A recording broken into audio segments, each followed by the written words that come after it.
66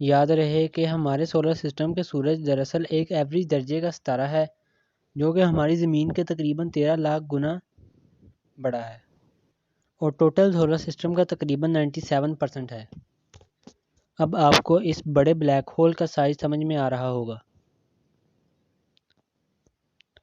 جو اس تھیوری کو کسی حد تک لاجیکل بناتا ہے کہ واقعی کسی بہت بڑے بلیک ہول کے اندر ہماری کائنات موجود ہو سکتی ہے، جو کہ اس وقت ہم دیکھتے ہیں یہ ہمارے آس پاس موجود ہے لیکن ہمیں اس کا آئیڈیا تک نہیں۔ دوسری بات یہ کہ بلیک ہولز کی دریافت بھی پہلے ایک تھیوری تھی جب تک کہ انسانوں نے خود اسے پہلی بار انہیں کیپچر کر کے حقیقت کے اندر تسلیم نہ کر لیا۔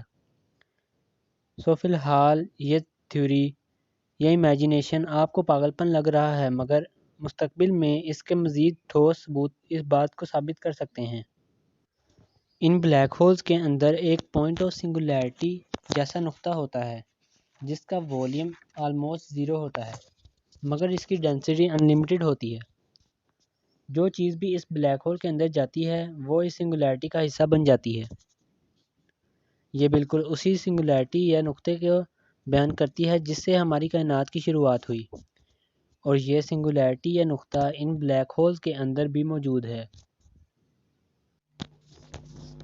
1960 میں اسٹیفن ہاکنگ نے بالکل یہی کہا تھا کہ آج جو پوری کائنات ہم مسلسل پھیلتی ہوئی دیکھ رہے ہیں، اگر اسے ہم ریورس کے اندر امیجن کریں تو یہ ثابت ہو جائے گا کہ یہ سب کچھ ایک نقطے کے اندر کسی ٹائم کے اندر موجود تھا جہاں سے پھٹ کر اس کی شروعات ہوئی، یعنی یہ سب کچھ ایک سنگولیرٹی کے اندر یا ایک نقطے کے اندر بند تھا۔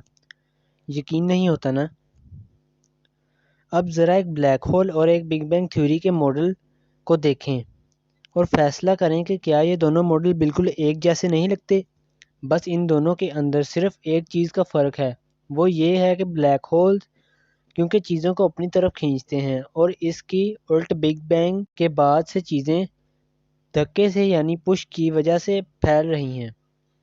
پر اس پرابلم کا حل ایک تھیوری پیش کرتی ہے جس کے مطابق بلیک ہول چیزوں کو اپنی طرف کھینچ کر ایک دوسری جگہ پر نکال دیتے ہیں جس کا الٹ انہیں وائٹ ہولز کہتے ہیں، اور یہ دونوں یونیورس کے بلیک ہولز اور وائٹ ہولز ایک ہی سنگولیرٹی سے جڑے ہوتے ہیں۔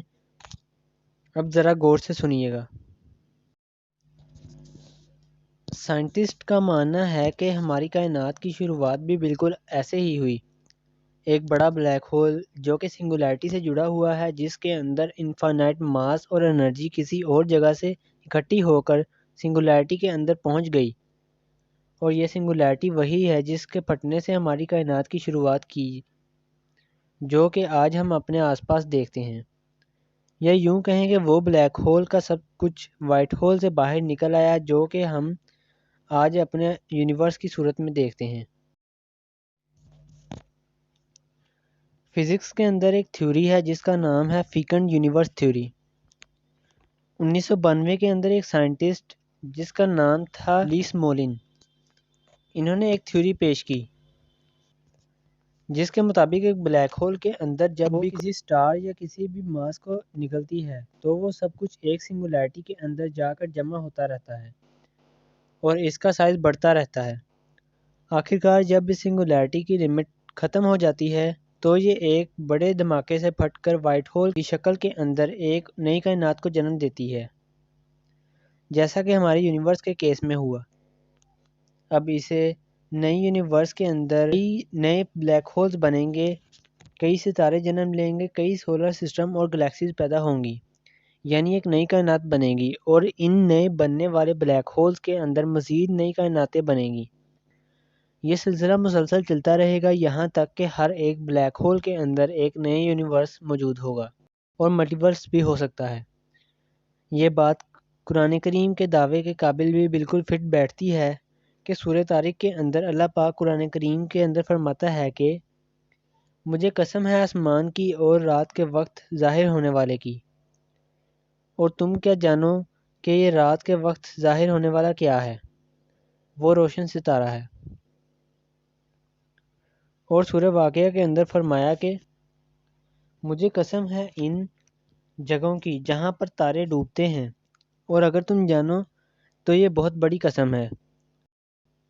سفر معراج پر رسول اللہ صلی اللہ علیہ وسلم تمام آسمانی راستوں کو پار کرتے ہوئے 7ویں آسمان پر یعنی ایک نئی کائنات کے اندر تشریف لے گئے، وہ راستہ جو کہ باقی تمام مخلوقات کی حد ہے۔ کیا یہ راستہ ایک بلیک ہول کی موجودگی کی طرف اشارہ نہیں کرتا، جہاں پر ایک نئی کائنات کا راستہ کھل گیا جو کہ ہماری اس کائنات سے بالکل مختلف ہے؟ بلیک ہولز کے بارے میں یہ حالیہ سائنٹیفک تھیوری دراصل ایک تھیوری ہی ہے، ابھی تک اسے ثابت کرنا باقی ہے، اور دونوں صورتوں میں قرآن پاک کے مطابق بلیک ہولز دراصل کائنات کی ایسی پراسرار جگہ ہے جو کہ کائنات کے قانون کو نہیں مانتی اور کسی اور کائنات میں جانے کا راستہ ہے۔ پر یہاں پر اہم سوال یہ ہے کہ یہ دراصل اسی کائنات میں جانے کا راستہ ہے جہاں پر ہم انسان رہتے ہیں، یا بالکل اسی طرح نئی کائنات میں جانے کا؟ یہ تو اللہ پاک بہتر جانتا ہے۔ آپ اس بارے میں کیا سوچتے ہیں؟ اپنی رائے کا اظہار کمنٹ میں ضرور کیجیے گا۔ باقی میں آپ سے ایک ایسی ہی انٹرسٹنگ ویڈیو میں ملوں گا۔ اللہ حافظ۔